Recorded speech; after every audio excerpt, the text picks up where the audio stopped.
अगदी बरोबर बोललात आपण. माझ्याकडे ही काही माहिती मला मिळाली की त्यांच्या पाहुण्यांच्या दारामध्ये डंपर उभे आहेत. तर ते डंपर कुठनं आलेत त्यांच्या पाहुण्यांच्या दारामध्ये, की जे कालपर्यंत सांगत होते की आम्ही खूप सर्वसामान्य आहोत, खूप गरीब आहोत, काय 1-2 एकर शेती आमच्याकडे आहे, वगैरे वगैरे वगैरे जे काय ते दाखवत होते ते. मी खूप साधा व्यक्ती आहे.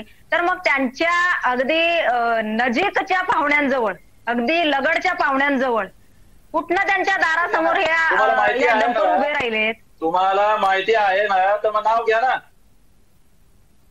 नाव घ्या तुम्ही, माहिती आहे तुम्हाला कोण पाहुणे येतं, नाव घ्या त्यांचं. चौकशी होईल ना, चौकशी होईल एवढा मोठ्याने बोलून आपला आवाज मोठा करता येत नसतो. आवाज मोठा करण्यासाठी एवढा मोठा आवाज करायची गरज नाही. माझा आवाज असाच आहे. तुम्ही मला खोट्या कशाला बोलता? दाबू शकत नाही. माहिती द्या ना, नाव द्या ना. खरं दबल्या जात नाव द्या.